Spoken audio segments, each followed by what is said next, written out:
خدمت به مردم و خدمت به انقلاب اسلامی و به خصوص نگاه به حوزه اجتماع و فرهنگ تأسیس شده بود روشن نگه داشتن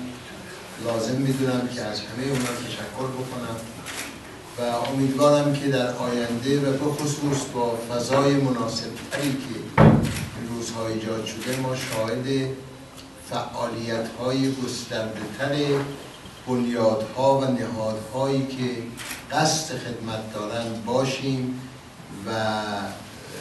به خصوص با تضارب آرا و تبادل آرا بتوانیم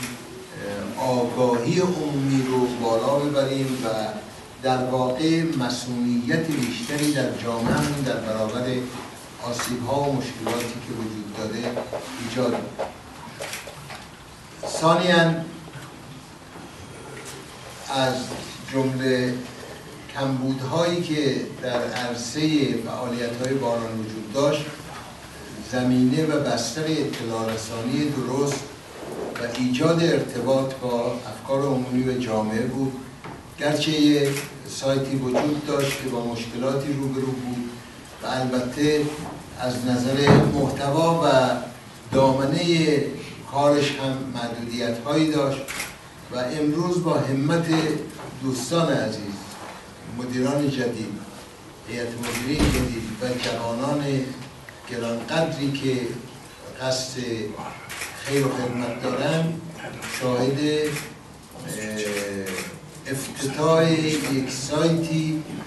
هم کمن و هم کیفن بهتر و بالاتر از آنچه که بود هستیم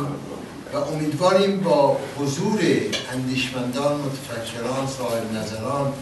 و نیز بخش‌های مختلفی که در جامعه ما هستند، دانشگاهیان، کارآفرینان و به اصطلاح عوامل فعالیت‌های اجتماعی با حضور اونها، کمک اونها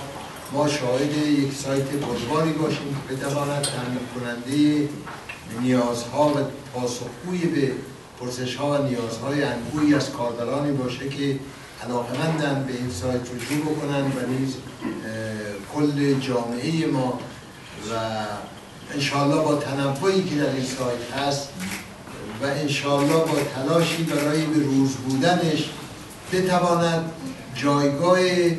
مناسبی رو در عرصه اطلاع رسانی کشور داشته باشه و نیز بتواند با ایجاد ارتباط میان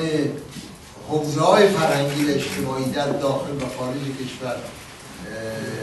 یک بستر مناسبتری برای آگاهی بیشتر برای جامعه ما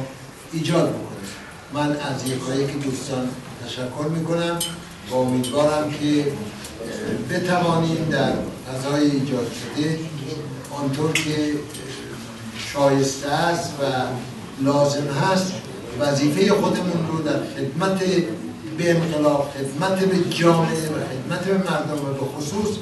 خدمت به نسل جوانی که واقعا سرمایه‌های اصلی ما هستن وظیفمون رو بهتر و بیشتر انجام بدیم و به انجام برسونیم. برای همه دوستان آرزوی موفقیت و سلامت و سعادت.